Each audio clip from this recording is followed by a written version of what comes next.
Fala pessoal, sejam muito bem-vindos a mais um vídeo aqui do canal da Dona Cruz. Hoje é dia do nosso Papo com o Empreendedor. Hoje nós trazemos aqui um empresário da vida real para contar um pouco da sua história, do que deu certo, do que deu errado, e sempre são grandes aprendizados. Antes de apresentar o convidado de hoje, eu vou falar com minha sócia aqui, Dona Thaís. Tudo bem, Thaís? Tudo muito bem, graças a Deus. Como você está? Também, faz tempo que eu não te vejo, né? Pois é, 7 dias por semana, o dia 7 todo. dias por semana. É um casamento real, né? De sociedade, que a gente se vê todos os dias, e tem sido dias bem intensos. Graças a Deus também. Amém, final de ano, né? Final de ano, parece que tá acontecendo, sei lá, parece que o mundo vai acabar. Em todos os lugares, nas obras, no trânsito, na documentação e na contabilidade, mas tá tudo bem, assim, né? Vamos lá. Estamos sobrevivendo, né? É só uma virada de ano. Hoje eu estou muito feliz, Também. lisonjeado pelo convidado de hoje. Sim. E acredito que vai ser uma baita conversa, né? Sim, uma pessoa que a gente começou a acompanhar despretensiosamente e viu que ele não só é um incrível construtor, que a gente não sabe opinar sobre isso, né? Sobre construção, mas que ele também é uma boa pessoa. Isso vale muito, né? Em negócios, antes é a pessoa. É o CPF, né? É o CPF. É isso aí. Bora, apresenta o cara aí, vai. É um prazer. Vamos lá. Pessoal, estamos aqui hoje com o seu Israel Grado, que é empresário, engenheiro civil, sócio nas empresas Grado Construtora. Pegar uma colinha. A cola. São muitas empresas, né, gente? Calma aí. Então, Grado Construtora, Edifitec, Flash Engenharia, AGVale e a Grado Esquadrias. Isso aí. Zé, E faltou a Elite. é a Elite. É uma linha educacional, né? Educacional. É. Seja muito bem-vindo ao nosso podcast, Zé. Aí eu que tô um prazer enorme de estar aqui com vocês, poder trocar essa ideia, levar um pouco do nossa experiência, né? Um pouco da nossa jornada, para incentivar outras pessoas. A gente tem um propósito aqui, muito além do financeiro, um propósito de mudança do mercado imobiliário, e é gostoso já ver que já está surgindo, né? Hoje em dia é uma referência para muita gente. A gente já tirou muita gente de cenários críticos, a gente já melhorou a qualidade construtiva de muita gente também. Então, acho que agora eu estou começando a entender que eu estou no caminho certo. Precisei esperar bastante, mas estamos começando a colher. Então, é um prazer estar aqui com vocês e vamos para um excelente bate-papo. Boa. Amém. O propósito desse papo com o empreendedor é justamente isso, cara. É incentivar quem estava lá no Israel, lá no comecinho, né? Que tinha as dificuldades que você tinha quando você criou o método Grado, que é um método também muito... O pessoal fala muito, né? Então, essa é a intenção. Né? Foi histórica. Assim, a gente conheceu nesse momento também, que você falava bastante sobre isso. E hoje se criou uma nova linha, assim, novas linhas, né? De ensino. E é bem bacana isso. A gente conhece muitas pessoas que aprenderam com você, que ainda aprendem no método Elite, e o pessoal é sempre elogios. Então, pô... Que bom. Esse é o nosso propósito mesmo. Legal. Começar aí? Vamos. A gente montou uma linha de raciocínio aqui. Nós participamos dos últimos 2 eventos do Elite. Presencial, isso. Um dos mais qualificados, né, que fomos. Foi no anterior, você contou um pouco da sua história, eu não conhecia. Israel Grado. Então, hoje é uma grande referência na parte de gestão de obras. Mas onde que começou isso, né, cara? Eu lembro você contando que você via que tinha um cara que ele construía para vender, só que a forma que ele fazia não era tão legal assim. E pelo conhecimento que você já tinha, você viu que você poderia fazer melhor. Então, eu queria que você contasse um pouco como foi esse começo, qual que foi o gatilho que te levou a, não, eu vou realmente fazer, vamos lá. Perfeito. Bom, o começo mesmo, é uma veia empreendedora que vem desde de adolescência mesmo, né? Acho que começar muito cedo foi muito importante para mim. Então, eu tenho uma família de batalhadores, né? Pai e mãe unidos. Eles sempre foram empregadores, né? Eles sempre geraram empregos. E poder acompanhar isso de perto, porque nunca foi um tabu, nunca foi um problema trabalhar, ganhar dinheiro, perder, falir. Nunca foi um problema na minha casa. Eu acompanhei de perto, né? Eu ia trabalhar com meu pai. Isso, com certeza, se eu não tivesse passado por isso, seria quase impossível estar aqui hoje onde eu estou. Então, ter essa bagagem ainda criança, e eu faço isso hoje muito com os meus filhos, né? A A gente fala de trabalho, fala de dinheiro, ele mostra, ele acompanha de forma muito natural, para que ele entenda que não é, o trabalho pra gente não é uma coisa, uma obrigação que vai te sugar, né, porque eu tenho que pagar uma conta. Sacrifício, né? Tem pais que às vezes falam algumas coisas ou demonstram que criam um trauma na infância daquela criança gigantesca. Então começou aí, né? Tive pais que me mostraram o que fazer e o que não fazer. E o que não fazer porque eles estavam fazendo errado. Então pude acompanhar também. Então sempre quis ser uma fonte geradora de empregos. Né? Hoje eu tenho quase 400 funcionários somando todos os business. Então são 400 famílias que vão poder sentar agora no Natal, cear com a sua família, que tem o que comer, E a gente tenta trazer não só isso, mas uma qualidade de vida para eles dentro do canteiro de obra ou aonde ele estiver. A minha jornada na construção, ela veio realmente sem pretensão. Eu não sou de família de engenheiros. Eu fui, na verdade, o primeiro da minha família, pai, primos, tios, a poder cursar uma faculdade. Então, eu sou do Rio de Janeiro. Tem uma família... Carioca. Sou carioca, não parece, né? Não, sotaquezinho. Ninguém Puxa, fala que eu sotaque, sou carioca. Mas sou nascido de Niterói. Legal. Fui para Brasília, tinha 6 anos de idade, por isso que eu não tenho esse sotaque. Meu pai foi lá fazer um tratamento no Hospital Sara, eu tenho um irmão especial. E a gente foi ficando em Brasília, foi ficando. Meu pai foi se estabelecendo lá. E eu também fui me estabelecendo. E eu sempre fui muito voltado para a área de tecnologia. Gosto muito de tecnologia até hoje, mas durante a adolescência, durante ali aquela fase inicial de querer desbravar algumas coisas, eu fui para a área de tecnologia. Então eu fiz certificação Oracle, né? Eu sei programar algumas coisas. Claro que hoje eu estou bem desatualizado, né? Mas eu comecei a minha carreira ali. Trabalhava numa editora, vendendo livro aos 14 anos de idade e fui, paralelamente a isso, desenvolvendo a minha parte de tecnologia até que eu cheguei aonde eu queria chegar, perto, né, de um trabalho com programação. E ali eu me desencantei totalmente. Pouca gente sabe, mas eu fiz engenharia da computação. Então eu entrei na faculdade aos 17 anos e até os 19 eu fiz 2 anos de engenharia da computação. E num dia, foi assim, uma coisa assim, de um dia para outro, eu precisei tomar uma decisão de que era muito agressiva, mas eu tinha que tomar essa decisão de mudar minha vida. E eu estava cursando engenharia da computação, estava insatisfeito, porque eu queria uma coisa mais dinâmica, eu queria... Isso com quantos anos, mais ou menos? Tinha 19 anos de idade. 19 anos. Entrei na faculdade aos 17, aí fui até os 19 na área da computação. Eu me destacava bastante na computação, porque eu já vinha estudando isso há bastante tempo. Meu pai trabalha com tecnologia, então tinha um acesso. Então, eu fui para a tecnologia para assumir as empresas, né? Aquela coisa toda da família. Meu pai mexe com transmissão. Esse cenário que a gente está aqui hoje é um cenário que, para mim, é comum. Então, meu pai já construiu mais de 100 estúdios no Brasil. Ele monta emissoras de televisão. Depois, nos anos 2000, começou a vir via satélite, que é os on-demand, né? Então, eu queria ir para essa área também. A área de teletransmissão. Só que eu entendi ali que eu não estava feliz, que não era isso que eu queria. E fiz um plano A e um plano B. Plano A é ir para o Canadá, porque lá era um país muito desenvolvido na parte de tecnologia. Eu não queria ser qualquer um. Eu queria ser o melhor, assim, um pouco de arrogância nisso. Eu queria ser o melhor que eu pudesse ser no que eu fosse fazer. Isso é uma coisa que veio desde criança, assim. Você quer ser qualquer coisa. Eu nunca tive influência dos meus pais em dizer o que eu ia fazer. Mas sempre tive essa, você vai fazer? Seja o melhor. Seja o melhor. Faça o seu melhor. Isso em tudo na minha vida eu tenho isso. Às vezes eu deixo de fazer alguma coisa porque eu falo, cara, eu não vou dar meu melhor, então melhor nem ir. Exato.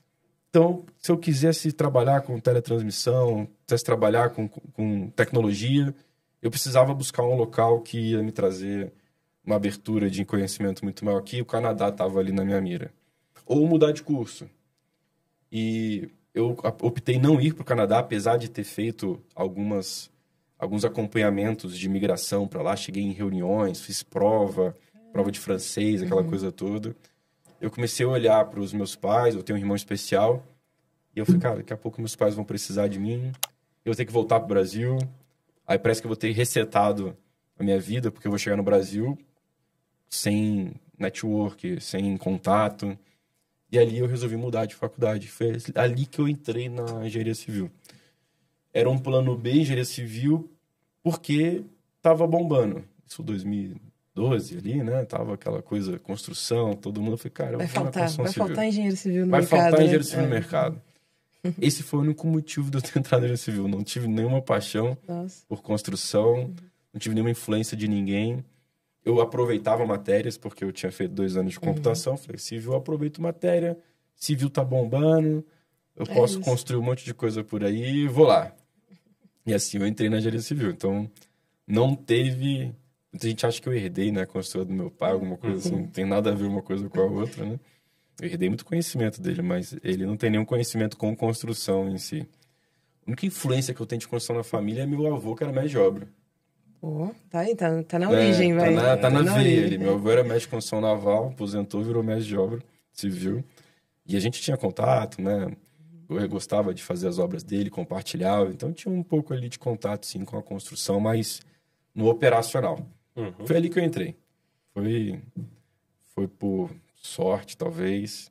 Mas não me arrependo nem um pouco de ter feito essa escolha. De ter tomado essa decisão. Muito novo, né? Pra tomar uma decisão, assim, que muda a vida toda. Exatamente. Acho que meus pais foram muito sábios, assim, de não se envolver. Olha, eu já pagava minha faculdade, já tinha uma liberdade ali também, né? Como eu comecei a trabalhar muito cedo, eu sempre tive uma autonomia. Nunca tive uma... não faz isso, você vai perder sua faculdade, ou vai perder matérias. Nunca. Cara, a vida é sua, as ações são suas e as consequências também vão ser suas. Então, analisa e toma a sua decisão. E ali eu fui para engenharia civil. Pô, legal. Eu acho que o de melhor também que eles poderiam ter feito é isso, né? Estar do seu lado. Então, o que acontecer, estamos aqui, cara. Toma lá a sua decisão. E entrando um pouco nessa questão do propósito, o grado de fazer sempre o melhor, foi aí que você começou a desenvolver essa questão do método grado, porque um dos maiores problemas que tem na construção civil, acho que ainda hoje é a questão da mão de obra, seja para ter e seja para qualificar também, né? Então, você desenvolveu um método muito... que as pessoas admiram muito, que as pessoas tentam moldar e que te trouxe também bons rendimentos na construção, né? Porque acaba vendendo mais. Você trouxe isso de onde, assim, cara? Qual que foi o start disso? Olha, Se puder também explicar o que é um método grado, para o pessoal entender. Sim, eu vou explicar. Logo que eu entrei na engenharia civil, como eu já tinha algumas habilidades anteriores de comunicação, de venda... Incrível que pareça, tem muita gente que não sabe se vender. Isso me trouxe muitas facilidades. Então, mesmo eu poderia hoje virar médico, talvez pelas minhas experiências que eu tenho de mercado. Não sei nada de medicina, mas poderia... Ter um hospital. Vamos dizer assim, né? Tem que me entrar no ambiente, preciso ter um tempo ali de camp, né? Vamos dizer assim. Mas engenharia civil não foi diferente. Então, eu mudei de curso, mas no primeiro semestre...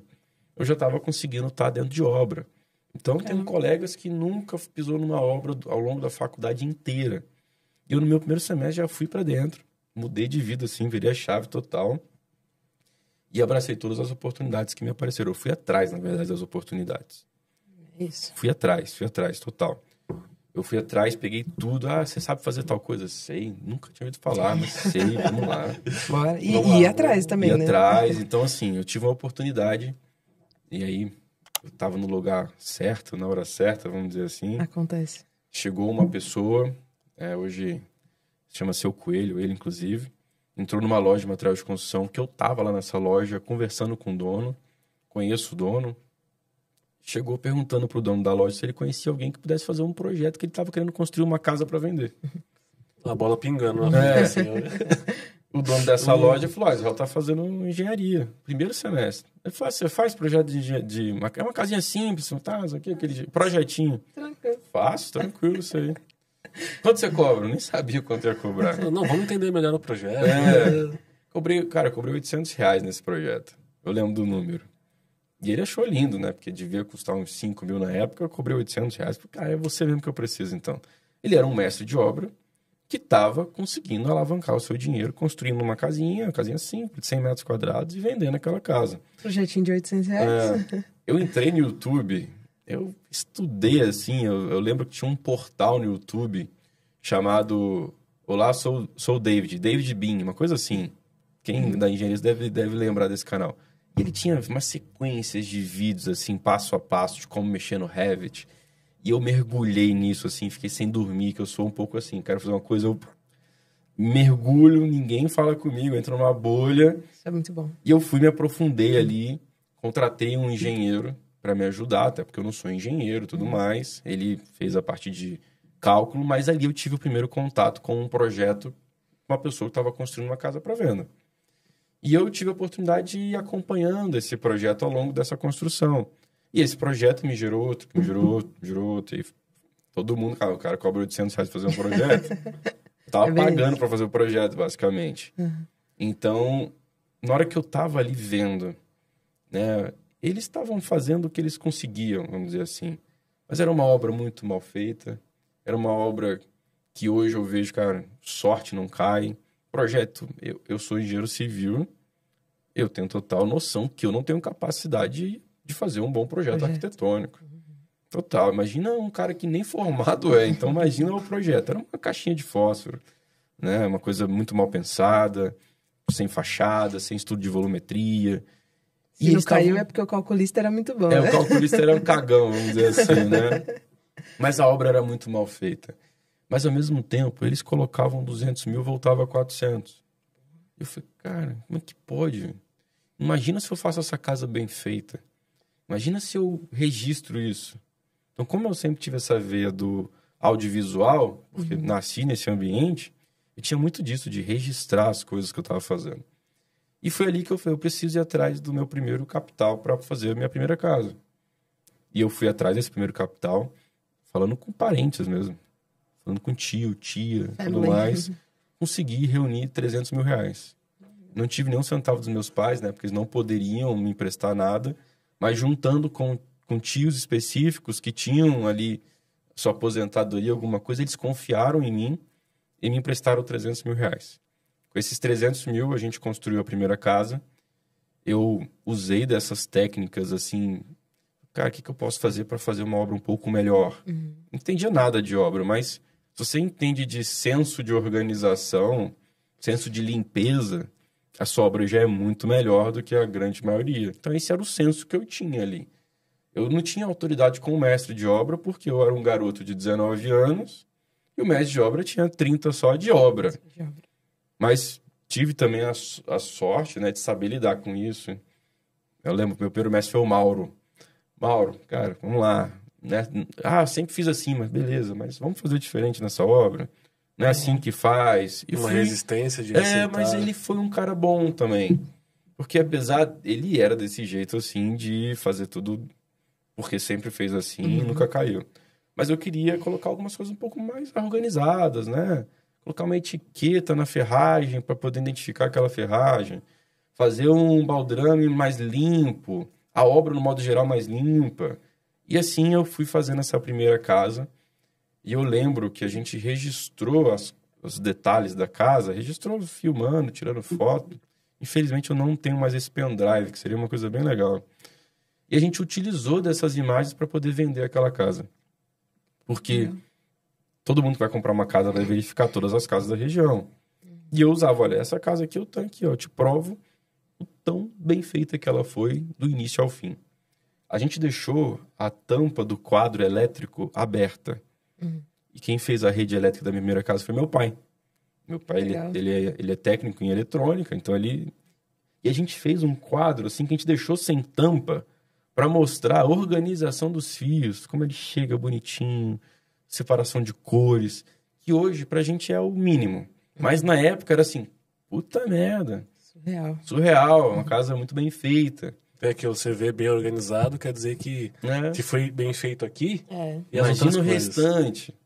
E eu uso dessa mesma técnica da primeira casa até hoje. Mais de 150 casas já feitas e vendidas. Até hoje eu prezo... Essa é a minha brand, assim. Sim. Hoje a gente, claro, que investe muito mais, né? Hoje a gente tem a gente investe pesado nisso. Mas na época, com as ferramentas que eu tinha, eu tentei mostrar que a minha casa era muito melhor que a dos meus concorrentes, com pequenos detalhes, assim, de limpeza e organização, de toque mesmo.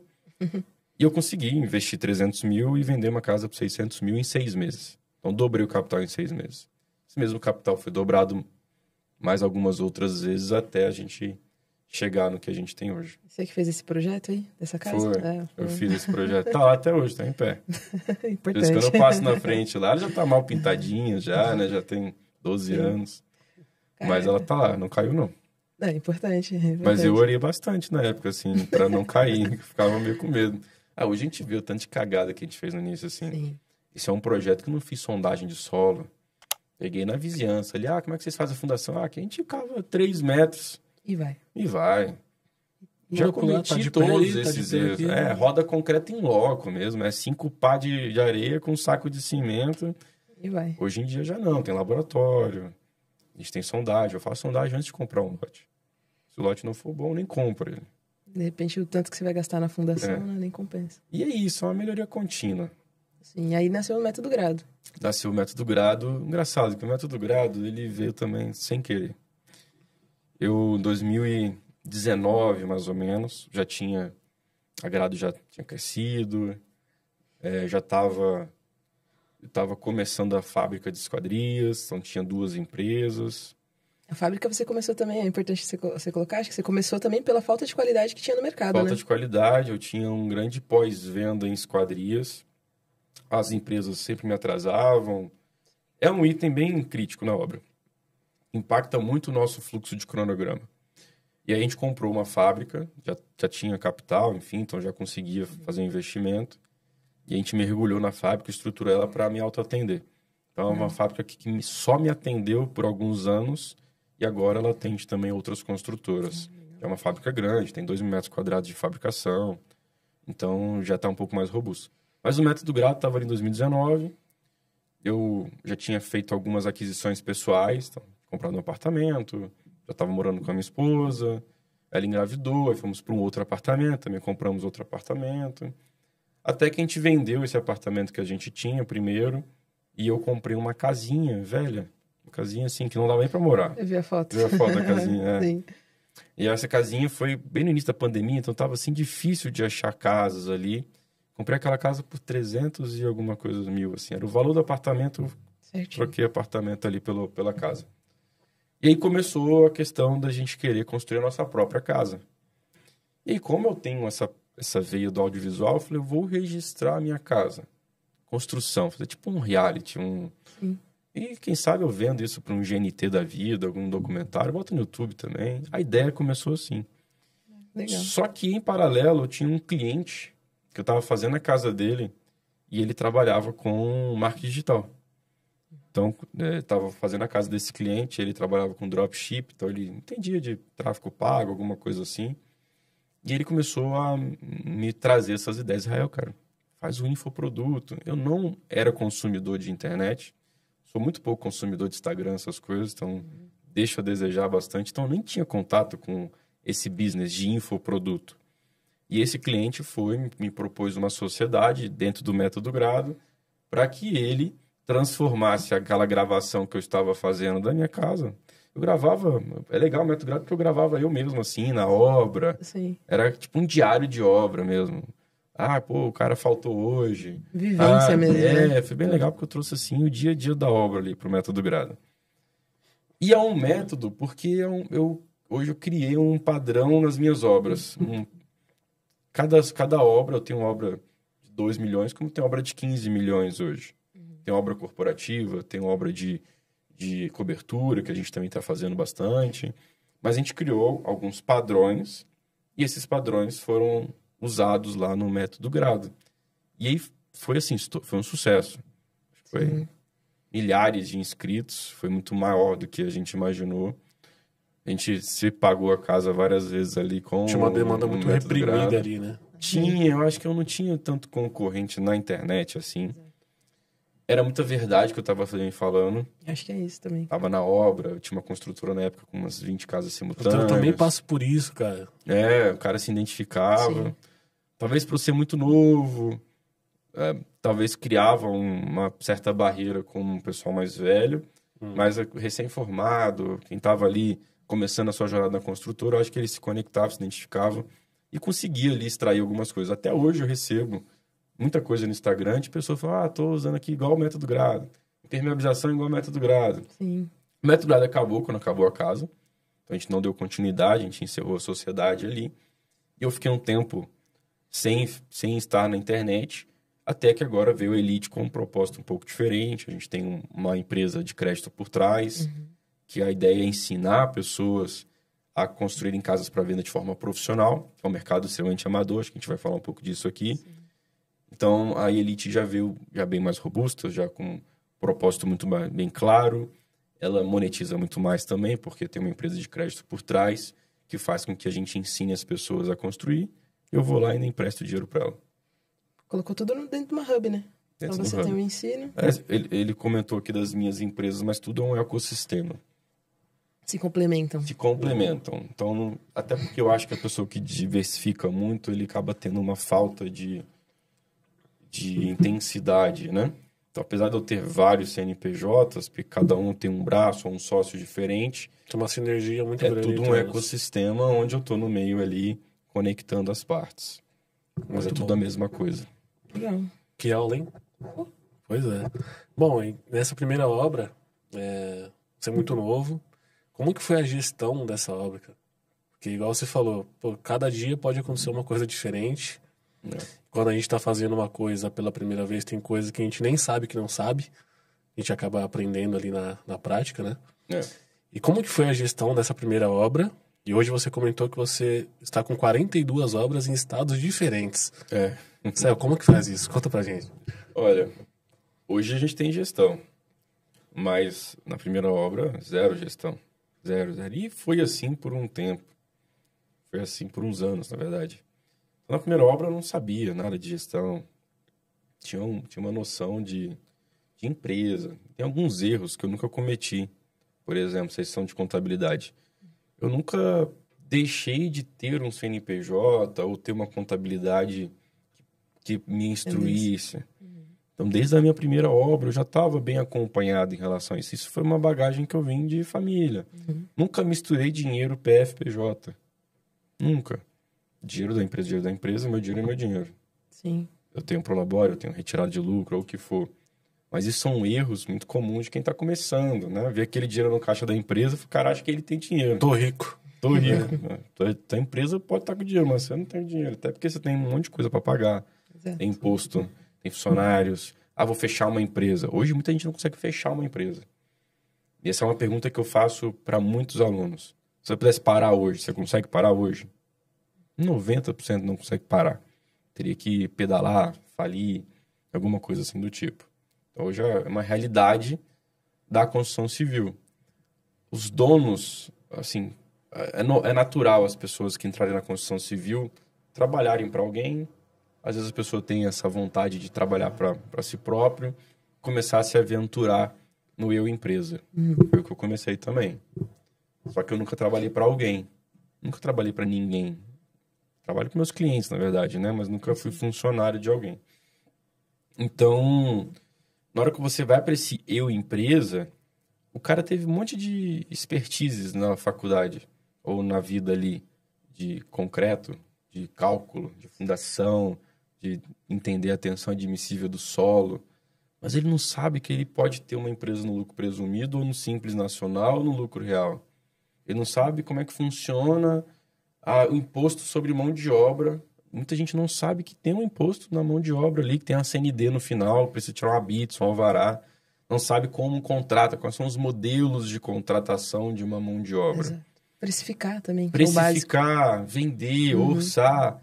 Então, hoje, se você pegar as grandes construtoras, não são construtoras de engenheiros. São de empresários. Exato. Que sabem sobre administração, sabem sobre pessoas, sabem sobre processos. São esses que dão certo. O engenheiro hoje, apesar dele ter um olhar muito analítico, hoje a gente tem muito engenheiro de produção, principalmente, que é usado para administrar empresas. Porque a gente tem uma tomada de decisão muito rápida. Essa é uma das grandes habilidades do engenheiro hoje em dia. Então, o engenheiro, ele trabalha tanto raciocínio lógico ao longo da faculdade, ao longo da vida, que é cálculo 1, 2, 3, álgebra, aquela coisa tudo que a gente vai usar isso. Cara, talvez não vai usar o cálculo em si. Mas esse tipo de exercício está fortalecendo uma parte do seu cérebro que vai te desenvolver em raciocínio lógico. Então, essa é uma das habilidades que nós, engenheiros, temos, que é de tomar decisão rápida, enfrentar problema de forma consistente, né, entender isso. Hoje tem muita gente que tem dificuldade de tomar decisão. Já a gente, no modo geral, não tem. Então, quando você associa o que a engenharia pode te proporcionar com o que a engenharia, infelizmente, não te ensina, se eu pudesse abrir uma faculdade e fazer um novo currículo para a minha faculdade, eu colocaria um monte de coisa que seria muito top. O método está quase aí. Né? Seria bem legal. Ia falar de contratação, ia falar de empreendedorismo, ia falar de como o cara ir numa entrevista. Às vezes, o cara não sabe se comportar. Ele não sabe como se posicionar. É o que nunca foi ensinado, né? Nunca foi ensinado. Às vezes ele é filho de gente também que não é empresário. Exato. Então, nunca teve uma conversa, nunca se interessou, nunca foi assistir um podcast. Então, a gente até me preocupa nessa geração que vem vindo, que são gerações que, por exemplo, na minha época, você pagava para trabalhar em estágio. Hoje o cara pergunta quanto que ele vai ganhar. E quer trabalhar de home office, hein?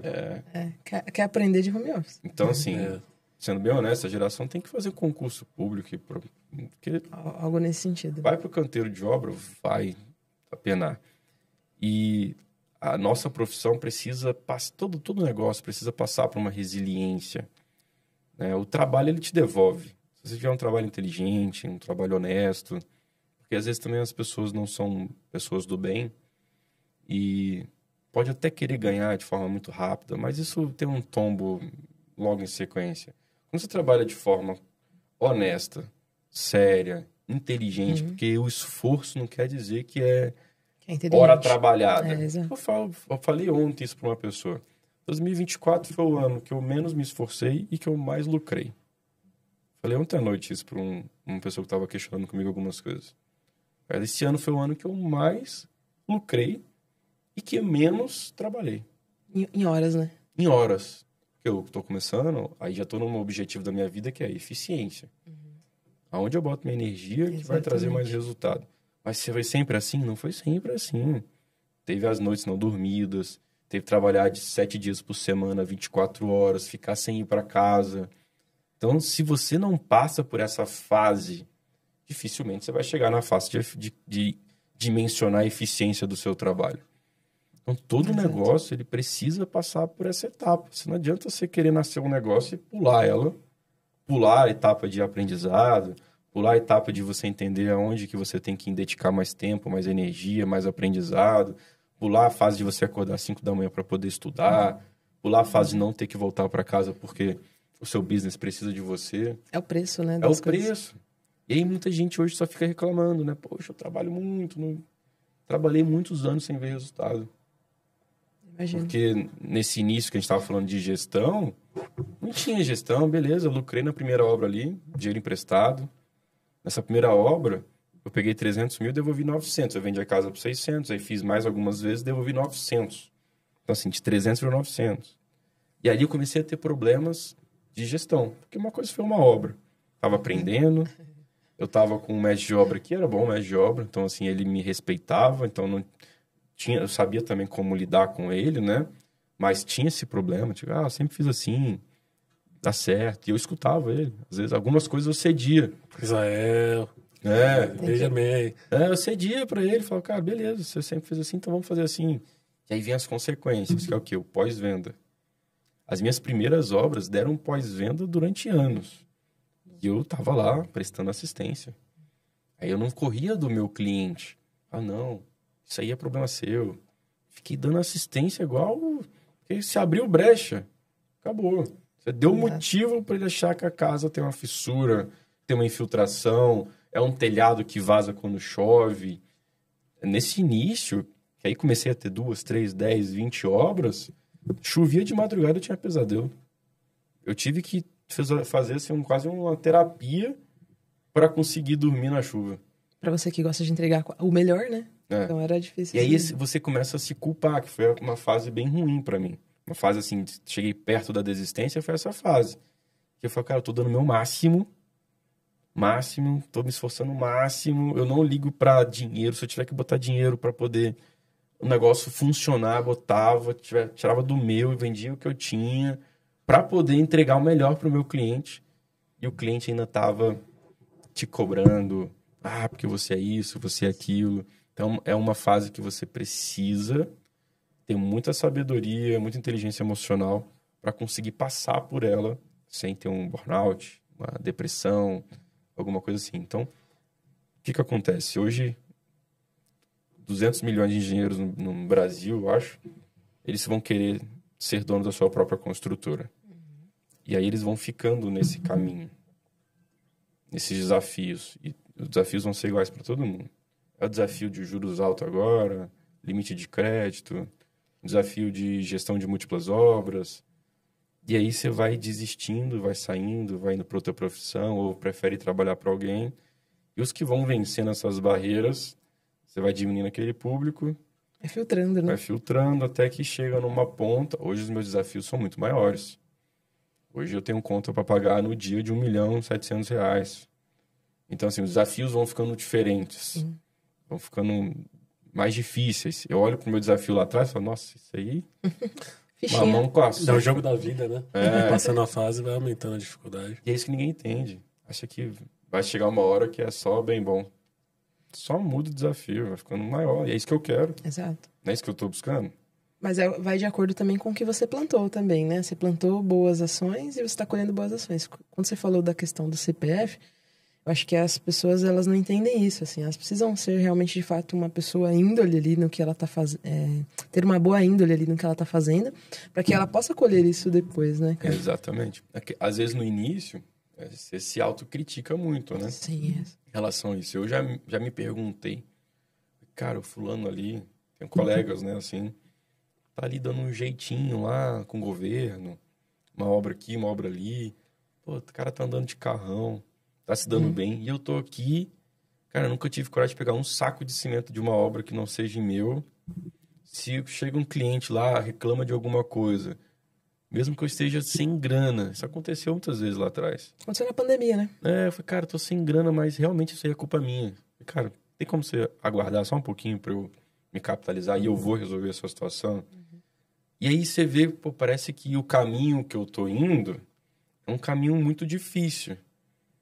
Que é um caminho da honestidade, né? Pode parecer difícil. Mas e o cara que tá lá pulando os caminhos, tá lá se dando bem. Só que hoje o jogo virou. Sim. O jogo virou. Sempre dormi tranquilo.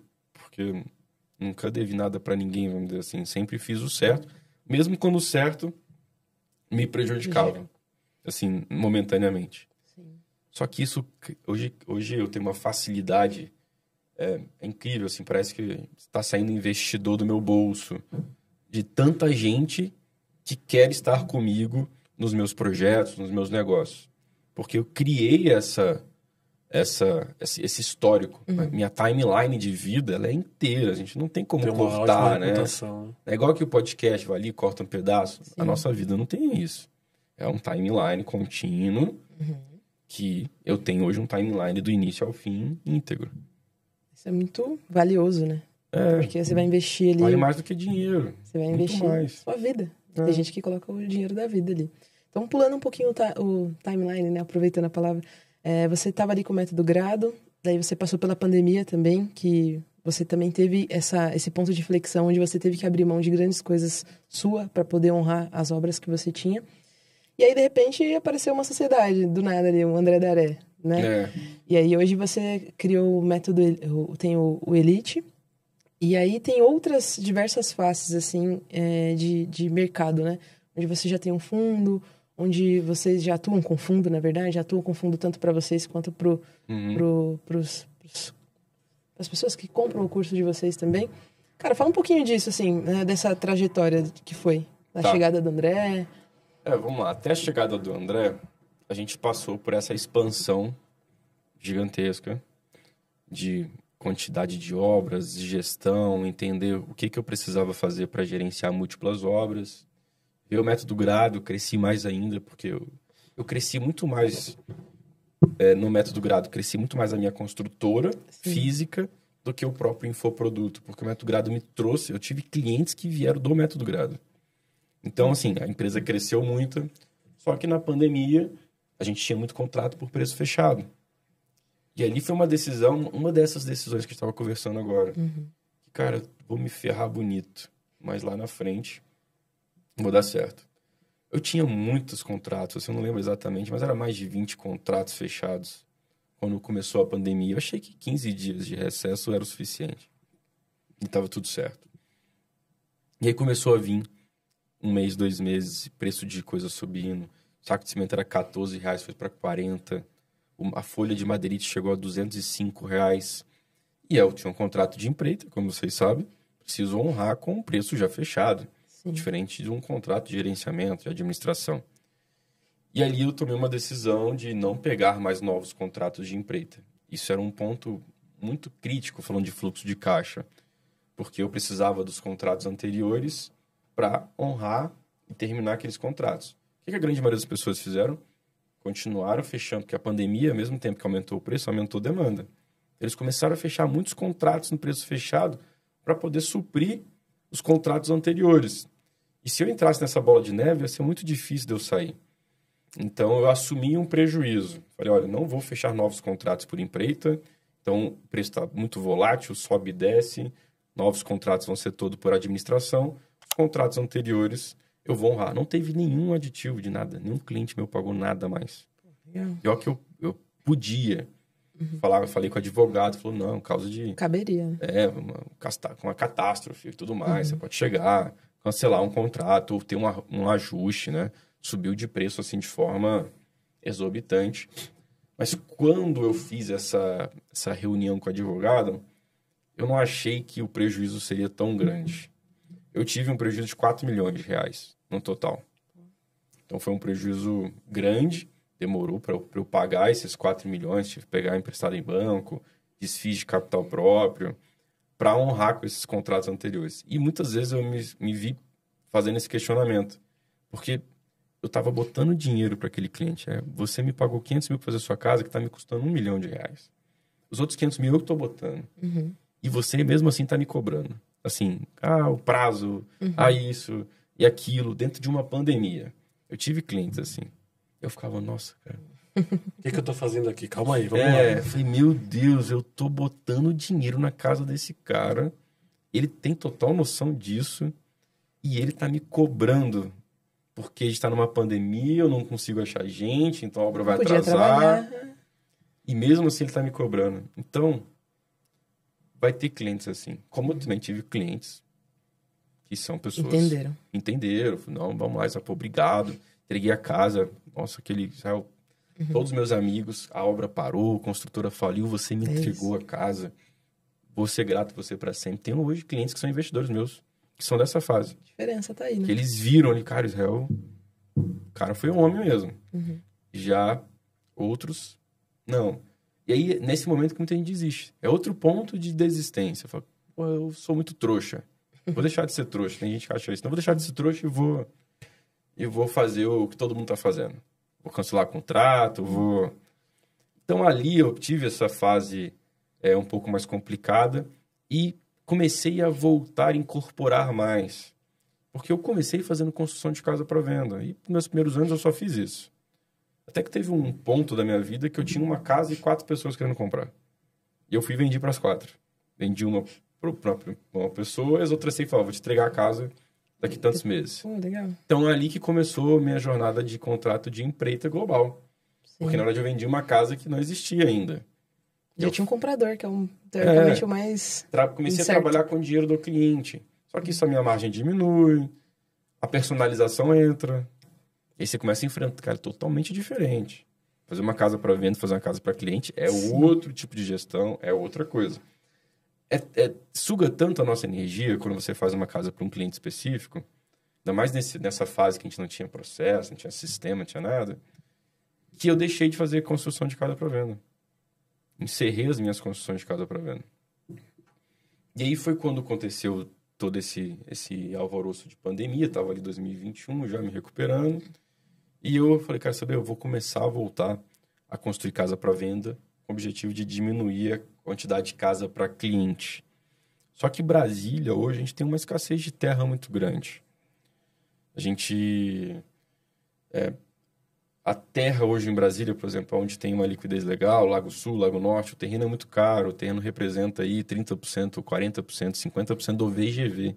Então a conta não fecha. Quando você compra um terreno, constrói uma casa e vende aquela casa, a conta não fecha. E aí foi quando eu comecei a estudar, expandir realmente para outras cidades. Nesse meio do caminho encontrei o André, que é o Daré. O André, ele, na verdade, ele é presidente de uma empresa de tecnologia do mercado financeiro, a maior empresa do Brasil. Então, ele é CEO lá dessa empresa. E ele estava num momento que ele estava querendo investir no mercado imobiliário. Então, ele tinha feito a casa dele. A primeira construção que ele fez, investiu alguns milhões e a pessoa queria comprar a casa dele pelo dobro. E aquilo chamou a atenção dele. Falou, poxa, eu vou entrar nesse mercado porque é um mercado muito rentável. E ele foi me procurando no início. A Adriana, que é advogada, era advogada dele, tentou fazer esse meio de campo. Eu, no início, não entendia muito bem. Até que eu comecei a dar aberturas para a gente se reunir. Cheguei a vir ver o mercado aqui em São Paulo, que ele me convidou. Ele entendia do mercado de São Paulo, eu não entendia. E a gente começou uma relação de consultoria. Comecei a ajudar ele na parte imobiliária e ele começou a me ajudar na parte de empreendedorismo, gestão de pessoas. Ele tem 800 funcionários na empresa dele. Então, ele é um bom líder e a gente começou a ter essa troca. Até que essa troca virou uma sociedade em 2022, final de 2022. E a gente começou a construir casa para vender aqui. Então, aqui em São Paulo, a Geovale é uma empresa exclusiva de construção de casas para venda. A gente atua com um público também bem específico, que é de 4 milhões para cima. Existem vários motivos para isso. Atualmente está com 11 casas aqui e nós temos um land bank de lotes estocados que a gente vai começar a construção ano que vem. Então, são 11 casas, algumas já estão vendidas. A gente está em negociação também com algumas agora. A gente tem um VGV aí batendo quase 100 milhões de reais já. Isso em 2 anos de empresa. Legal. Então, é uma empresa que, como eu já trouxe a minha bagagem da Grados, né? Ela também passa por uma curva de aprendizado, está numa cidade nova, montando equipe, mas com certeza a velocidade de aprendizado dela vai ser muito maior do que o da Grado, porque eu já trouxe muita coisa de lá, o próprio André também já tem a sua bagagem de carreira de mais de 30 anos, isso traz toda uma facilidade. E a Gevalha nasceu com esse propósito de construir casas de luxo para venda. A gente tem diversas estratégias para fazer com que as nossas casas se destaquem. Nós temos uma gama de investidores profissionais que nos procuram o tempo todo para estar investindo. Começamos com o modelo de contrato de parceria pessoa física, fomos desenvolvendo outros modelos, chegamos no modelo SPE, e o próximo passo é o modelo fundo, onde em vez do meu investidor investir numa única casa, vai investir numa portfólio de casas com um sistema de tokenização, poder ter venda secundária de cotas, e é um projeto futuro que nós temos. Caraca, vai deixar um terreno pra gente construir, Zé? A gente iniciou, né? Estamos iniciando a nossa primeira incorporação. Isso se dá ao Método Elite, ao primeiro evento. Sim, com certeza. E o que a gente entende de obras, Zé? Nada. Vai construir... Burocracia. Não vou não, deixa quieto. E existe uma diferença muito grande entre a construtora e a incorporadora. Isso. Então, a incorporadora é responsável por fazer todo o estudo de viabilidade, achar o terreno ideal, ver a demanda, se ele vende, se ele não vende. E a gente está iniciando por essa parte, né? A gente pegou muito ali, a gente tem uma mentoria, pessoal da Gemini, abraço, Rômulo aí, os irmãos.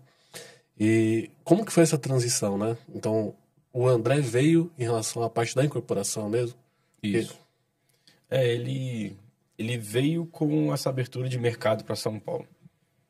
Ele está no mercado financeiro, então o contato que ele tem facilita muita coisa. Ele é uma pessoa muito estudiosa, então também ele me provocou a estudar assuntos que eu não estudava para poder acompanhar e tudo mais. Então, por exemplo, o primeiro registro de incorporação de casa isolada no Brasil é por nossa causa, sem a menor dúvida. A gente entendeu que ali, porque a gente sempre quer profissionalizar. Como a gente mexe com um público profissional, assim, investidores de altíssima renda, a gente tem investidor que já colocou milhões na gente, investidor que já está com 3, 4 casas. Então, na pessoa física, isso vai ficando informal. Ah, vou depender de um banco para poder financiar aquela construção. A gente vai enfrentando barreiras. E essas barreiras a gente foca na solução. Então, exatamente. A gente começou o primeiro modelo no contrato de pessoa física, financiamento caixa econômica. Que era mais rentável. Né? E é mais simples. Aí, cara, mas pô, isso aqui tem uma barreira aqui, barreira ali. Vamos desenvolver. Fomos desenvolvendo. Agora, pô, por que a gente não pode usar o registro de corporação de casa isolada? Porque isso traria tanta credibilidade, a gente pode vender a casa durante a construção, porque tem um registro. E aí começamos a questionar a nossa equipe jurídica. Porque a lei mudou, estava lá escrito agora. Exato. Mas... Tinha uma dificuldade na operação, né? O cartório não autoriza. Eu falei, o cartório não autoriza? Então vamos fazer força no cartório? Cada cartório é um jeito diferente. Vamos falar com a Abrainc. A Abrainc apoiou a nossa causa. Uhum. Então, esses acessos se dá pelo André. Tá, vamos falar com a Abrainc, beleza. Falamos com a Abrainc. Agora estamos com a Abrainc. Agora o cara da Abrainc falou, não, eu conheço o pessoal do cartório. Então vamos falar com o pessoal do cartório. Aí, falamos com o pessoal do cartório. Ah, cara, vamos fazer Não chega brigando, né, cara? Não, você chega conversando e demonstrando. Montando uma tese. Agora vamos fazer um evento. Porque se a gente faz um evento e mais gente sabe disso, mais gente dá entrada. Quanto mais gente força cartórios, mais a possibilidade desse registro sair. E não deu outra. O primeiro registro saiu por causa daquele evento que você estava ano passado. Uhum. O evento ele foi focado em mostrar isso. O evento falava, né, incorporação de casas. Onde muita gente não entende de incorporação, não entendia o que era incorporação, o que é construir casa para vender, o que é incorporar. E ali, a gente conseguiu sair com o primeiro registro de incorporação de casa. Então, hoje já é possível, vários cartórios já aceitam, já são receptivos a você ter um registro de incorporação de casa isolada. No evento, a doutora Adriana mostrou, né? Primeiro teve uma devolutiva. No evento a gente não tinha ainda, né? O primeiro registro. Desse último. Nesse já tem, já. Mas tem toda a questão de saber lidar também. Porque aí o cartorário, ela coloca não pode. Aí como que não pode, Como que você reage a isso? Aí tem toda a tese, explicar, colocar a lei. Então, agora, há um mês atrás, um cartório negou e a gente entrou na justiça. Aí o juiz mandou o cartório aceitar. Uma liminar. Isso abriu brecha agora para qualquer coisa, porque já tem um caso em jurisprudência que foi favorável a você ter.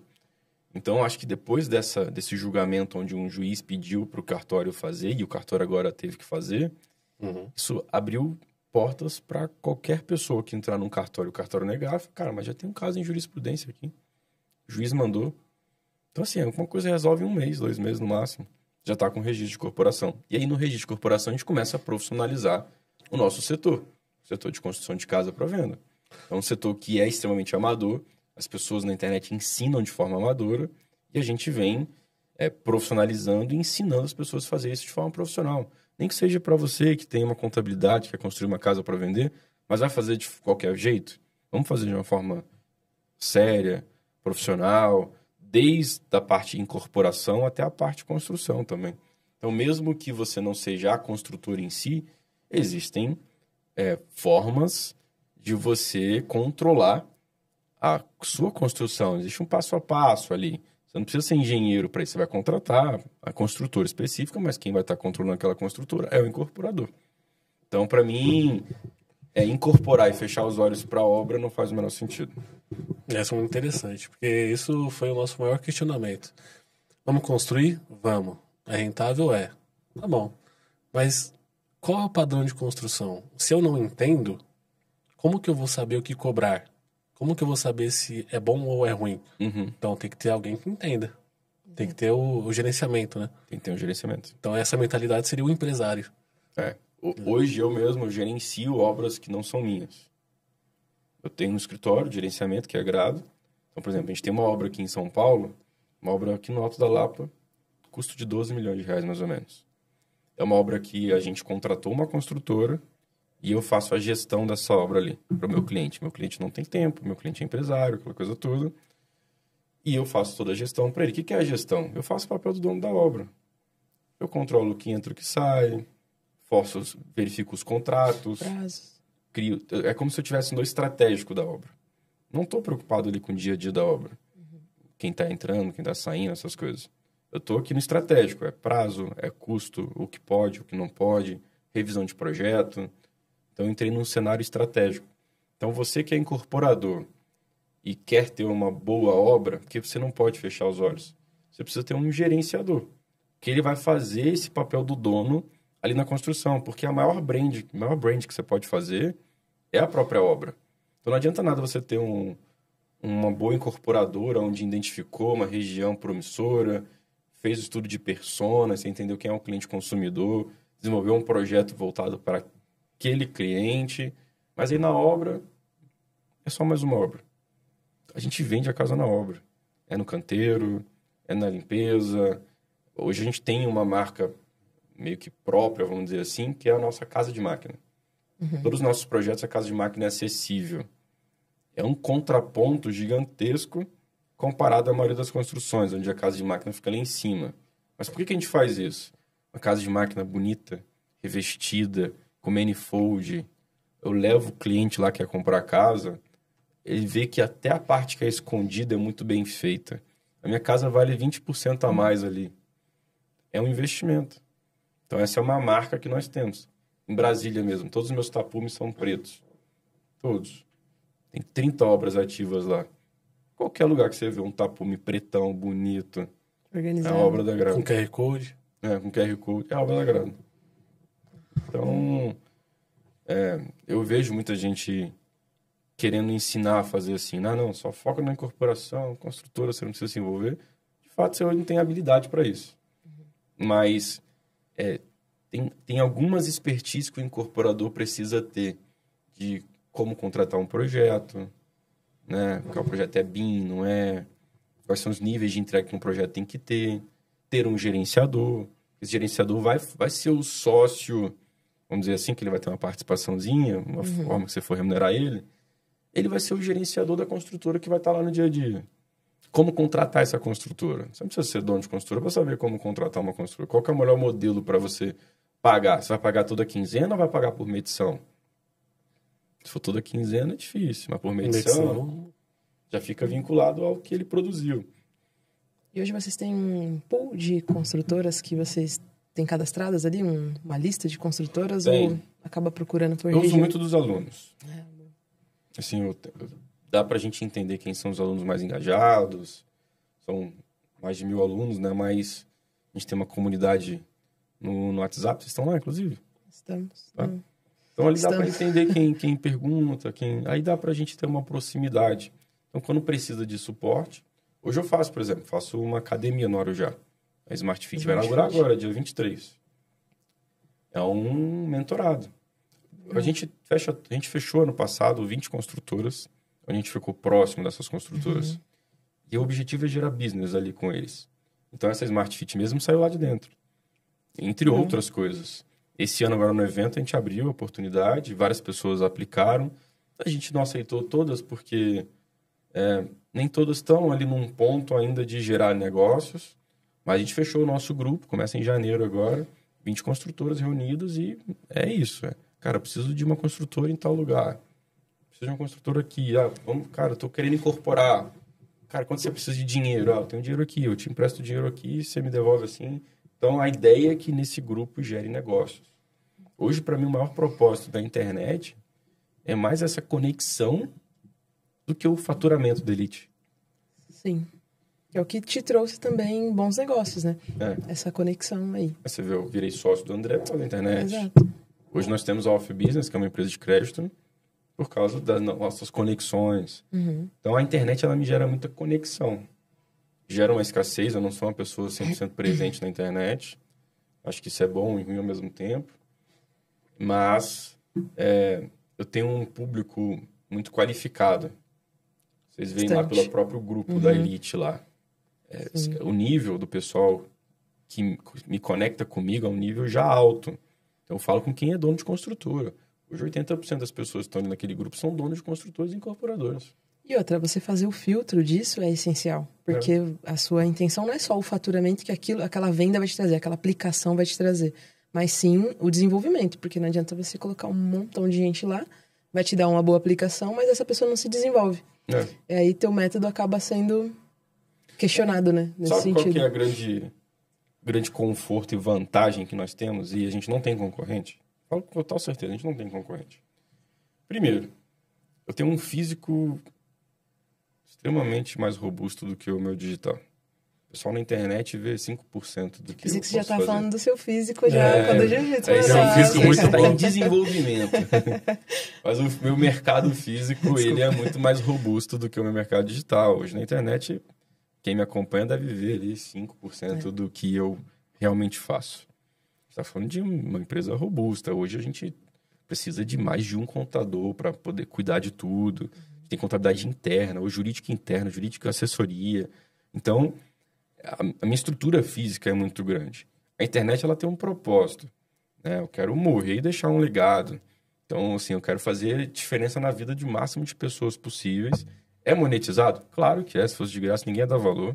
Então, assim, cada vez vai ficar mais caro ter acesso a mim e às minhas informações, é óbvio.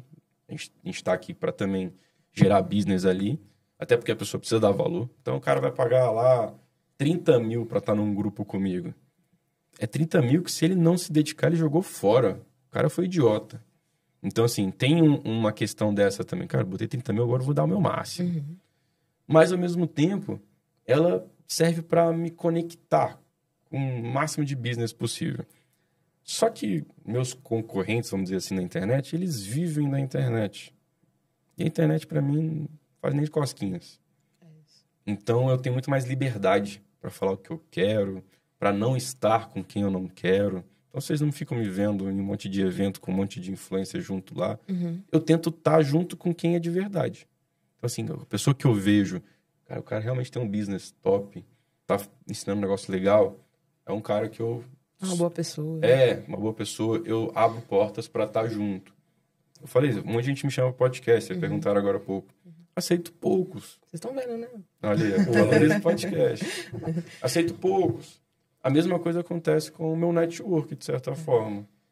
E, cara, se você atrai os investidores a partir do seu CPF, o CPF ele tem que estar muito bem relacionado. Né? Imagina eu estar junto num palco com um cara que é picareta. Que de repente está numa mídia ruim. E na internet tem um monte, é porque... Sim. Como eu tô na internet, a gente fica sabendo dos bastidores, né? Mas, cara, um monte. Tem Um monte. mesmo. Tem que saber proteger bem a nossa reputação. É. Exato. E eu protejo minha reputação ficando na minha. Fazendo negócio. O famoso menos é mais. Estou Aí tá trabalhando tudo bem. pesado, minha empresa está isso. crescendo. Esse ano crescemos muito, todas as empresas, desde o escritório até a off-business. A off-business, no ano que vem, o nosso planejamento estratégico é 3 vezes mais do que o faturamento que a gente faturou esse ano. Então, é uma empresa que a gente vai colocar vários produtos na nossa prateleira.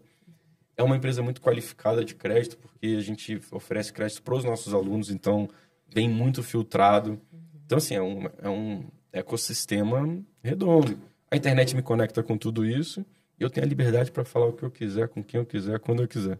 Não tenho preso com ninguém. Isso é muito interessante, Sal. Esse trabalho de desenvolvimento do mercado que vocês estão fazendo, tanto na parte do registro, da incorporação de casa isolada, você estava comentando aqui, e também do crédito. Então, hoje, pelo que a gente vê no mercado, para o mercado de incorporação de casas, no mercado tradicional nós temos o problema de crédito.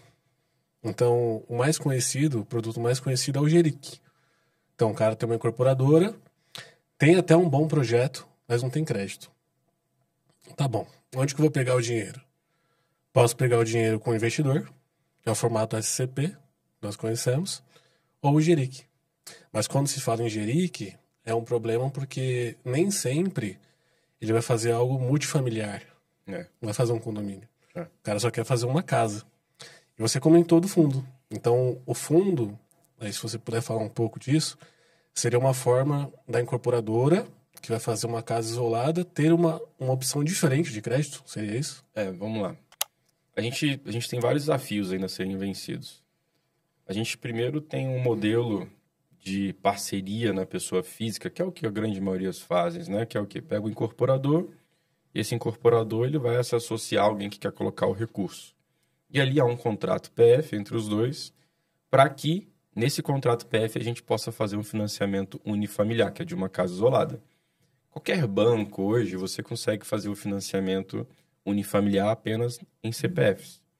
Se você for fazer um financiamento vinculado a algum PJ, entra num GERIC, entra num multifamiliar. Então, não existe hoje nenhuma linha de crédito que seja vinculada a uma PJ, que seja de uma única casa. Eu posso pegar um financiamento para fazer um comércio, posso pegar um financiamento para fazer um empreendimento. Então, hoje, eu mesmo tenho um GERIC alto lá, mas não uso porque eu não tenho nenhum produto multifamiliar. Então, esse é um desafio que nós temos. A gente fica refém da Caixa, do Inter e da Banco da Poupex, que são empresas que financiam obras.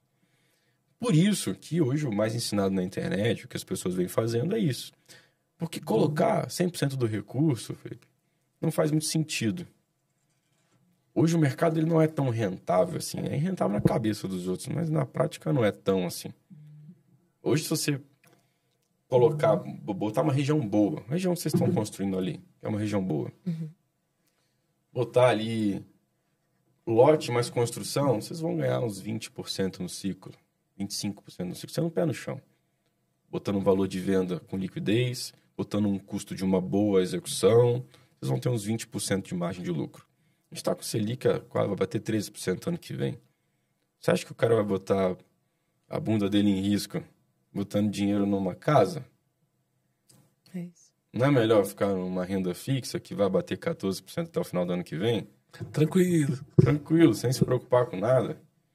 Então, a gente precisa fazer o que a gente chama de alavancagem financeira para ser mais atrativo. Aí você sai de 20%, vai para 60%, 70%, utilizando estratégias de alavancagem financeira. Então, por isso que hoje não faz o menor sentido, mesmo a gente tendo capital, colocar 100% do capital nas casas. A gente vai colocar 20% e vai alavancar 80%. E aí entra no conceito de alavancagem.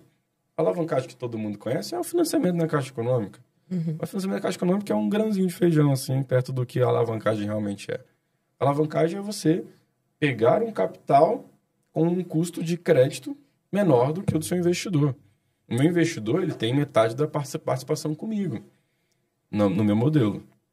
Já o banco, ou um fundo, ou o que for, ele vai me cobrar ali um juros de 11% ao ano, 12% ao ano. Hoje o juros ano que vem vai ficar mais caro, 15% ao ano, se for esses juros, mas 15% ao ano ainda é mais barato do que o meu capital.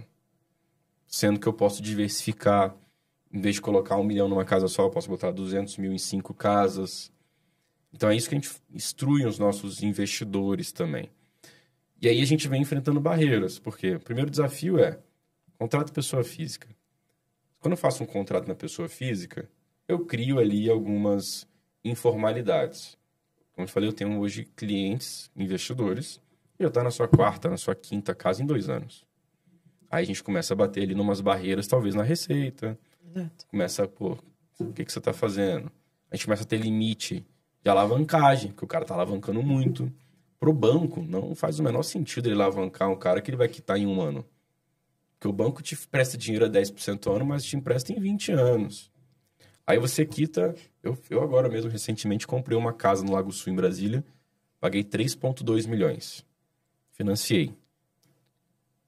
Na primeira prestação da casa, eu vendi essa casa por 8,3.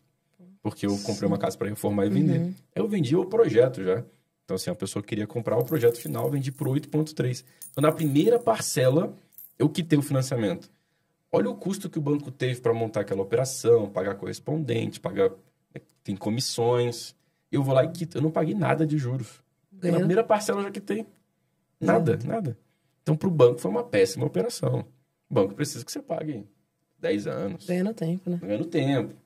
Diferente de um fundo. O fundo já é mais curto prazo. O fundo é mais caro, né? Que você pegar no modelo assim. Então, hoje, o desafio que nós temos é não queremos ter um contrato na pessoa física. A gente quer ter um contrato na pessoa jurídica, uma sociedade, uma SCP, uma SPE, para que eu possa blindar os meus investidores. Na pessoa física, a gente sempre lidou, eu e você. Eu e você. Nunca juntou mais pessoas. Porque eu junto mais pessoas, fico colocando outras pessoas em risco. É um contrato sem proteção. Então, se acontece alguma coisa com o Felipe, e agora? Morreu, divorciou, lascou os outros envolvidos. Então, assim, eu nunca tive coragem de fazer um modelo de contrato na pessoa física com investidores que não se conheciam, alguma coisa assim do tipo. E a gente começou a correr atrás de outros modelos. Aí, quando você vai para uma SCP ou uma SPE, você não tem opção de alavancagem. Que esse é o nosso desafio hoje. Então, eu vou fazer uma SPE.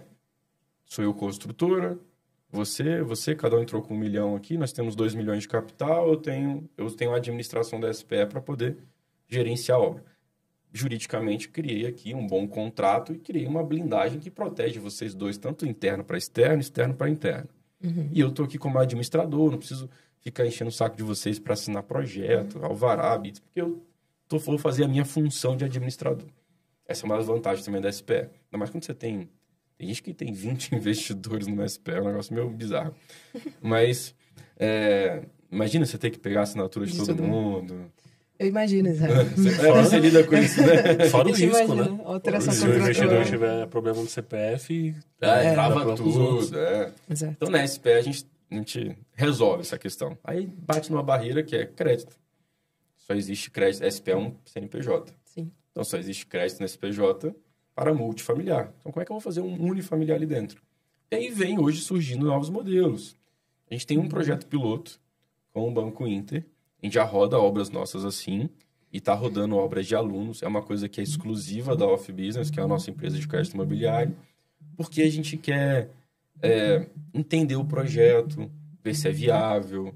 Então, não é só crédito, a gente está entendendo o contexto como um todo. Os riscos para o banco O risco também. para o banco. Então, a gente não quer botar o banco que é parceiro nosso em risco. Sim. Onde a gente tem uma SPE, o lote, ele precisa estar na SPE, então o lote entra como garantia. E os sócios, eles entram também como avalista do crédito. Então, em vez do dinheiro ir para o CPF, ele vai para uma SPE. E essa SPE administra a obra, paga, recebe, vende, distribui dividendos para os investidores. No final da obra, viu, gente? Que distribui. Vai distribuir antecipado, não tem como, né? Olha que tem, Zé. Tem, me ensina depois. O pessoal faz, né? Tem de modo certo, não, né? No modo errado, né? Mas vendeu a casa, distribui dividendo e tá todo mundo feliz. É um modelo melhorado. Então, hoje o Banco Inter, a gente tem um modelo hoje dentro da Off Business. Ele é exclusivo ali para os nossos alunos, onde a gente pega o projeto, realmente só passa para o banco se o contexto todo ali for bom. Os avalistas tiverem bom CPF, o produto for bom, a gente leva para o Banco Inter, a gente defende essa tese lá com eles. Nós já temos o modelo de SPE aprovado com eles, como tem que estar escrito o contrato, tudo certinho, junto com o jurídico deles. A gente cede até esse contrato para essas pessoas, para que a gente possa estar fazendo esse modelo. Então, esse é um passo 1 que a gente teve nossa jornada de profissionalismo. Agora, o passo 2 é a questão do fundo. Hoje, a gente ainda não tem um fundo próprio, a gente está caminhando para isso. Então, muita gente fala que tem fundo, mas não é tão fácil ter um fundo. Tá? Ter fundo custa muito dinheiro. Né? Você tem CVM para controlar. Regulamentações, né? Exatamente, tem regulamentações. Existem muitos tipos de fundo, é um CRI ou o que for. Então, não é tão delicado. A gente tem um fundo parceiro que ele tem esse braço imobiliário que nós estamos pegando para tomar conta desse braço imobiliário. É um capital mais simples de ser pego. Ele pode entrar numa SPE, que é o que a gente tem feito. Ele é bem menos burocrático, a gente tem diversas vantagens, mas, ao mesmo tempo, é um capital livre. Então, ele tem um custo muito maior do que um Banco Inter. A gente está falando ali de CDI mais 6 ao ano. Isso vai dar aí 1,6 ao mês, mais ou menos, de crédito. Então, é um crédito caro. Se você não tiver uma operação que você entenda muito bem do início, meio e fim, esse crédito pode se tornar muito caro lá no final. Então, você tem que fazer uma conta de... Ele ainda faz muito mais sentido do que botar recurso próprio. Sim. Só que o risco dele, se não vende, ele fica uma coisa que vai te dar prejuízo. Porque ele tem um ciclo muito menor. A gente está falando ali de um fundo para 2 anos de carência. Então, em 2 anos eu não pago nada, mas daqui 2 anos eu preciso quitar 100% dele, dessa operação. Sim. E aí vem, não vendi em 2 anos. Como é que eu quito? Vamos renegociar, fazer um parcelamento de 12 meses. Imagina você pagar tudo que você pegou em 12 meses. Então, ele é um modelo mais profissional. Você precisa saber o que está fazendo. Acho que isso é importante, né? É por isso também a análise do fundo para com a empresa. Porque se você não souber o que está fazendo, também fica ruim. E o nosso caminho futuro da Gevali é realmente... Hoje nós temos investidores que investem em SPS. Nosso objetivo é que a gente unifique tudo. Nosso investidor vai investir num portfólio de casas onde ele vai ter diversificação de liquidez, diversificação de riscos, trazendo muito mais segurança e rentabilidade para os nossos investidores. Boa. E a tokenização entra nesse passo também? Entra nesse passo. A tokenização ainda é uma coisa conversada, ainda está ali sendo discutida para o mercado imobiliário, mas basicamente a tokenização é para uma venda secundária de cotas. Então, assim, você tem uma cota de 1 milhão comigo, já houve uma valorização dessa cota com o sistema de token. Se você fosse vender essa cota, a gente teria que mudar contrato, um monte de coisa. Já com o sistema de tokenização, não. Você consegue fazer uma venda secundária. Então, você comprou por 1 milhão, hoje você pode vender para ele por 1 milhão e 200. Isso é uma negociação livre entre vocês. E o token continua sendo o mesmo, só que agora é dele. Então, isso abre... Já está sendo usado em crédito carbono, essas coisas. Então, até 2026, isso aí vai estar bem resolvido. E a gente vai estar nesse mercado secundário também. É importante ter a segurança, né, também, antes de colocar a gente não vai fazer recurso. Nada que não possa ser feito. Traz muita liquidez para o mercado e mais liquidez tende a ter mais investidores. Imagina, você investir uma cota que você... Cara, eu preciso terminar... Porque hoje o cara que investe no SPE precisa vender a casa. Ele está falando de 18 meses. Agora não, você comprou uma cota, mas, sei lá, alguém quer comprar essa cota de você está precisando capitalizar, você vende essa cota. Então, traz muito mais flexibilidade ali para as nossas negociações. Hoje eu não posso, imagina, você entrou na SPE, está no meio da operação, você quer sair. Exato. 6 meses após a Bits e olha lá. E olha lá, Vamos ser pé no chão, né, galera? Na semana passada, a gente teve a oportunidade de receber aqui o Marcelo Peteruto, da Ecoplanet. Ele falou bastante do mercado nos Estados Unidos, mercado imobiliário. Um abraço, Marcelo. Eu queria ver um pouco do seu ponto de vista em relação ao mercado lá, o que você achou? Olha, a gente foi lá, primeira vez que eu fui com esse olhar de entender o mercado. Marcelo me recebeu lá em Orlando, a gente passou bons dias juntos ali, a gente visitou várias obras da Ecoplanet. A Ecoplanet hoje está investindo no mercado, que é como se fosse o Minha Casa Minha Vida aqui do Brasil lá. O mercado, eles até usam um termo americano chamado flat, né? É um mercado muito estável. A gente tem lá como se fosse o subsídio, o plano do governo, que ninguém mexe já há anos. Então, traz muita segurança. Você fazendo um bom estudo de mercado, que é o que a Ecoplanet fez, entender uma região com demanda. Então, eles hoje constroem uma região perto de galpões, então tem muitos caminhoneiros que moram ali. Esse é o público que eles estão atingindo. Qualquer casa que eles coloquem ali, eles vão com o objetivo de ser a casa mais barata da região e eles vendem com um mês de casa pronta. Então, tem muitos fatores ali muito importantes. Tem um fator de método construtivo, que faz ter muito mais previsibilidade de custo. É um método com bem menos desperdício, quase zero, e muito mais velocidade também. Quando a gente fala de incorporação, a velocidade é extremamente importante. É tão segura quanto? Desculpa te cortar. É tão segura quanto o nosso método? É seguro. Tá bem melhor, na verdade, que o nosso.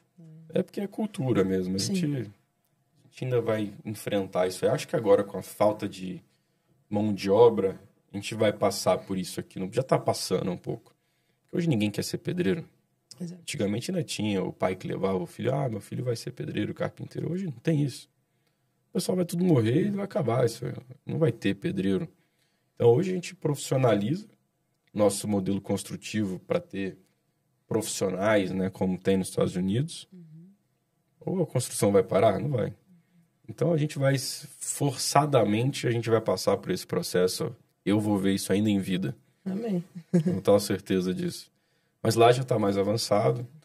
Lá tem padrões que são de regiões, né? Então, a região que eles estão construindo, devido a vento, essas coisas, as paredes externas são de bloco de concreto. Interno é tudo em wood frame. Então, isso traz velocidade, traz precisão, traz previsibilidade e a rentabilidade, a nossa, que hoje é maior. Até mostrei isso para eles ali.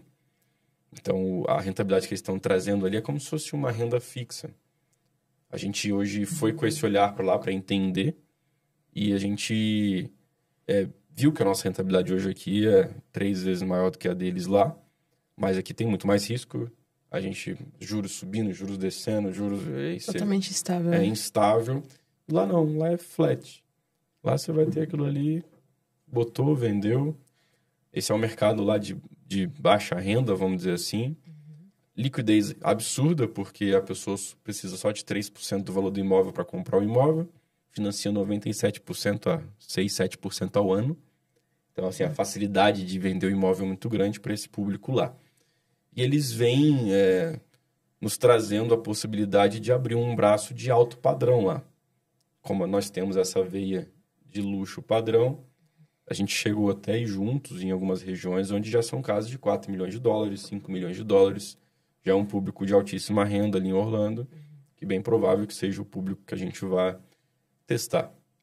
Teste. Eu não tenho medo de testar, então a gente vai testar uma casa com eles, provavelmente. E vamos entender. Só que a gente ainda tem muita coisa para desbravar aqui também. Exato. Mas é legal ter essa diversificação de mercado. É um mercado interessante. Moeda forte. Moeda fortíssima. Uma coisa que a gente vem pensando para lá é de não trazer a moeda de lá para cá. Então, assim, vamos fazer uma carteira nos Estados Unidos, vamos dolarizar. Porque vou levar R$1 milhão para lá, chega lá não é nada. Você não faz Minha Casa Minha Vida. Porque R$1 milhão a dólar 6,25. Chegar lá em dólar vai ser... Triste. Tá difícil, meus amigos. Tá complicado. Então, mas ir de lá para cá também às vezes não faz muito sentido. Então, a ideia é fazer uma carteira de investimento nos Estados Unidos. A gente tem até um mentorado nosso que entrou com o dólar lá a 2,20 há muitos anos atrás. Foi fazendo casa, com o dinheiro das casas foi vendendo. Hoje ele tem algumas casas alugadas lá com dólar 2,20. Então, ele entrou com dólar 2,20 e multiplicou esse dinheiro lá. Então, olha que lindo, né? Esse cara foi muito esperto. Sim. É mais ou menos o que a gente pretende fazer. Caraca, muito obrigada pela aula, pela disponibilidade também de abrir aí todo o seu ecossistema para o público aqui. A galera também que te acompanha, tenho certeza. Que o pessoal fala, eu vi o Grado falando isso. Eu falei, pô, Grado, de novo fazendo coisa aqui. Então, é um pessoal que também te acompanha. Eu queria que você deixasse algum recado para o pessoal aí que tá nesse caminho, que precisa se profissionalizar ou que já está profissional. Quem que pode, de repente, procurar os produtos da Grado, da Agivale, para estar junto de vocês, porque é um ecossistema bem selecionado também. Manda aí para a galera alguma... Perfeito. Qualquer pessoa pode nos procurar. A gente realmente... Eu tento hoje ter uma comunicação simplona. Não fico falando tecnês, né? Essas coisas assim, para não assustar. Então, acho que eu consigo falar com qualquer pessoa que queira aprender. Aqui a gente não fica vendendo nenhuma ilusão, uma fórmula mágica, apesar disso que as pessoas gostarem, né? Os métodos, o método que vai mudar, não é assim. O método é trabalho, bunda na cadeira, muito estudo. É isso que vai trazer resultado. E quem tiver realmente com essa vontade de entrar nessa jornada junto com a gente, de fazer uma diferença no mercado da construção civil, as nossas portas estão todas abertas. Desde as minhas empresas, né? Desde a Flecha com projetos, desde a Grado, você que é cliente final e queira ter uma empresa para gerenciar uma obra, alguma coisa assim do tipo. A gente atende hoje São Paulo e Brasília, quem sabe Belo Horizonte também em breve. Então a gente está disponível para isso. Nós temos uma fábrica de esquadrias que a gente atende só construtoras, então também é bem legal. Aqui em São Paulo, você que é investidor também queira investir, a gente tem a Agivale. Hoje a gente tem bastante investidores, mas a gente está sempre atrás de produtos bons, acho que essa é a vantagem. Então, às vezes, a gente está lotado de investidores. Nesse exato momento, a gente está passando por isso. Esse é o nosso desafio. Tem mais investidor do que produto. A gente precisa achar produtos que sejam rentáveis. E os investidores confiam na gente exatamente por isso, porque a gente não bota eles em qualquer coisa. Tem que ser um produto muito bom. E a Elite, que é o nosso braço educacional, onde conecta todos esses nossos conhecimentos, nossas experiências. Elite está ali, nas nossas redes sociais, Grado Gestão, Método Elite. As vendas hoje estão encerradas, mas ano que vem a gente vai abrir 3 oportunidades. Então, realmente, a gente não não tá o tempo todo na internet, então as pessoas precisam aproveitar ali as brechas que a gente coloca, né? Exato. Se eu não me engano, em março, a gente vai estar abrindo a oportunidade para uma nova turma do Elite. Entrando ali dentro, você vai estar num ambiente de pessoas que estão buscando a mesma coisa, um ambiente muito profissional. Uma plataforma que tem conteúdos desde tributário, contabilidade, né? A gente tem parte jurídica, contratação. Tem a Casa Cambuci, que é a casa que eu estou gravando, ela do início ao fim, uma casa linda. É uma casa que a gente está fazendo para vender por 5 milhões de reais. Então, desde a escolha do terreno, projeto, passo a passo dessa execução, está sendo monitorado. Ontem mesmo gravei 6 aulas lá. Então, foi o dia todo gravando aula na Casa Cambuci. É um espetáculo essa casa. E tem milhares de pessoas acompanhando e podendo replicar nas suas obras. E é isso que a gente quer ver. A gente quer ver o pessoal replicando os nossos métodos. Não tem o menor problema. Copia mesmo, vá lá, tá aí para isso. Espero que eu possa fazer diferença no máximo de vidas possíveis ao longo da minha vida. Amém, cara. Amém. Uma pergunta que a gente está indo para o encerramento já, né? O que o Israel de hoje falaria pro Israel lá com 19 anos? Essa é difícil. Faça jiu-jitsu, tá ligado? Teria estado no jiu-jitsu antes, tá apanhando muito agora. É isso. Eu 31 anos, eu já tô meio duro já. Já tá apanhando até do seu filho, né, cara? Já, Não, deixa ele pegar mais uns 10 quilos que ele vai me bater fácil. Mas com certeza, eu teria, apesar de ser uma brincadeira, não exatamente o jiu-jitsu, né? Mas eu teria me cuidado mais. Parece que eu rodei uns 2.000 quilômetros com pneu murcho. Eu também. Eu realmente me dediquei 100% ao trabalho, esquecendo qualquer tipo de saúde física, mental, qualquer coisa assim.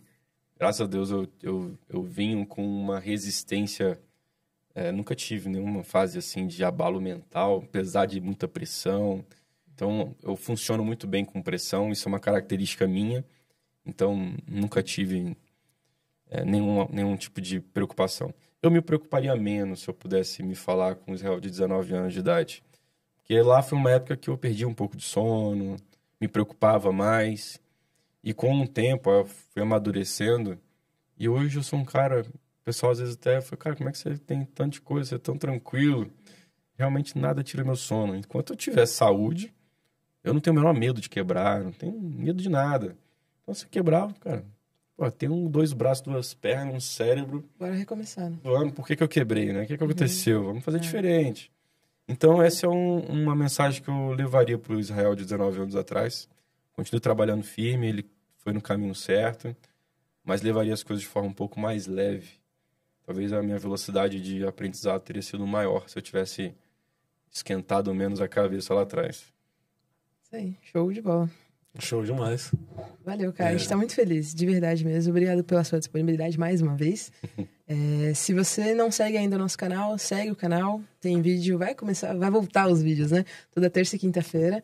E todo mês tem um Papo com o Empreendedor aqui com essa aula, com alguém muito qualificado que a gente traz para vocês, para trazer essa expertise, para trazer a mentalidade. Se você ouvir e ouvir de novo, você vai conseguir com certeza economizar muita coisa, muito aprendizado que ele acabou de passar aqui, que explodiu a cabeça dele, não precisa necessariamente explodir a sua, né? Então é isso. Muito obrigado para todos vocês. Chegou até aqui, não curtiu o vídeo, não comentou, encaminha para o seu amigo construtor, seu amigo incorporador, e com certeza foi uma conversa maravilhosa. Zé, muito obrigado novamente. Obrigado a vocês pelo convite. Foi um prazer. Até o próximo vídeo e tchau. Até mais. Tchau, pessoal. Valeu.